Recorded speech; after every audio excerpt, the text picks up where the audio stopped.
Alright guys, today on JW Outdoors we're replacing a ignition coil on a Honda 300.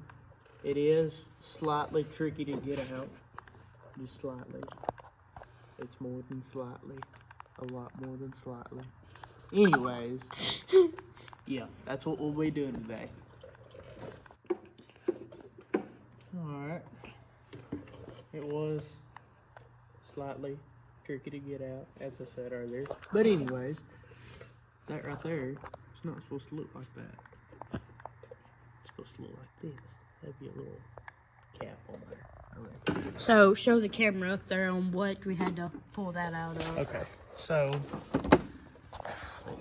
This right here, you have your green wire, which is your ground, and then you have this little Turn it sideways. Yeah. you have this little terminal that connects right there where it bolts on it, and then you have your black wire, which is your ignition hot, and that plugs in. It's pretty self-explanatory to your green and your black wire on the actual coil, and then you put the little ring terminal right there on the frame side so it can be grounded out, and yeah, and you just throw it back in there, pop it back on to the spark plug, and you're ready to go. Alright, and we are fixing to demonstrate on how to do this.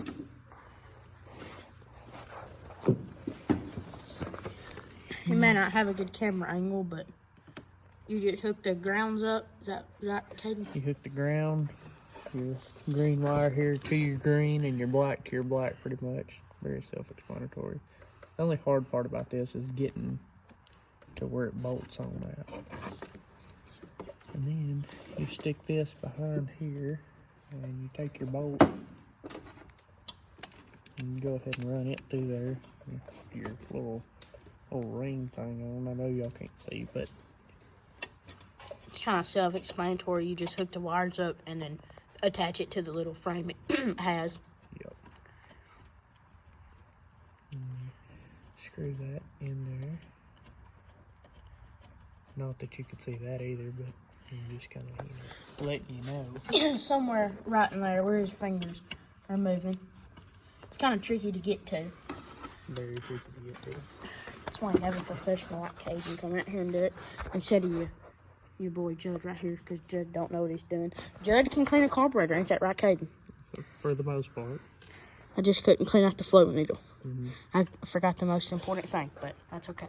That's why it's called learning, not fixing. That's right. I'm the fixer around here. Yeah, that's why you pick your friends, guys. Caden, I'm not using you. I love you, okay? That's right. Yeah, that's right. This is a long screw. Bolt. There you go. My bad. Anything you want to say to the people out there watching this? Maybe subscribe. Yeah, like and subscribe, because I need it badly. That way I hit 1,000. that's right. And I don't do this for free. Remember that, Judd. Yeah. I hadn't told him that before now. Definitely does this for free. Sure. I didn't mean for him to hear that. All the kids at school say I have a loud whisper. Caden, no, I have a loud whisper. No. See, You don't have to quieten down any. That's what I told Drake Littlejohn. He says I talk too much, but I don't think so. Mr. Drake, if you're watching this, you're a pretty good science teacher. So basically what he's doing here now, we hooked the little thing, the wires up. The ignition coil Yeah, wires. yeah, Your hot and your ground. What it does is it sends a pulse from your stator, which is more complicated than I'm willing to explain right now, because I'm sure none of y'all care. But, anyways, sends a pulse from there to up here, and this ignition coil like rectifies it, and it makes it more powerful. So then it sends it down to your spark plug, and when it sends it to your spark plug, it's got however many volts, a lot more volts than what comes out of the stator, and then it turns it into a spark. And that's a story for another day. But anyways, that's what that does. So it's back on now. let me walk around that way we can see this part of the whole deal. There's the gas tank. Oh, Lord. Oh, sorry for the shaky camera. It's Caden's fault. That's right. All right. And right there is your plug wire and your cap, which goes on your spark plug that I was talking about earlier. And you have problems if it looks like that and not that. So, yeah. We had to attach this thing to the spark plug. The spark plug. Just for a temporary fix, yeah, so we could get it running. Get it running enough, and you attach that to the tip of the spark plug, and then to the tip of your spark plug wire. And it worked pretty good, but you don't want to leave it like that because it could fall off, and then you're in a whole world of trouble then. Yeah. So, what do you think?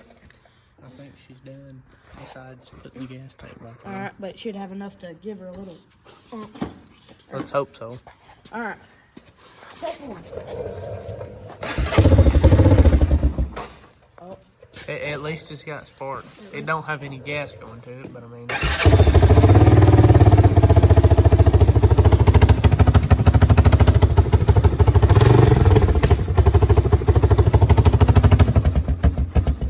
And that, guys, is how you run a four-wheeler without a gas tank. Yeah, once we hook the gas tank back up, it should start feeding more gas to the carburetor. We had to clean this thing was sitting under the shed there for a while. So I wanted to get it running because it's four-wheel drive. Put the rack on it. So all we had to do is basically clean the carburetor. The floating needle was stuck on it. All the jets were clean, but the floating needle was stuck, so we just had to clean it out. And then she fired up good, so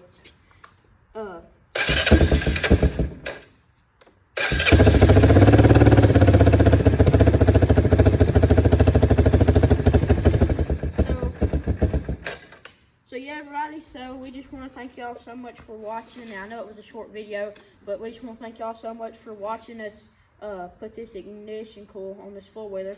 So yeah, guys, y'all just make sure to like and subscribe, and we'll catch y'all on the next episode.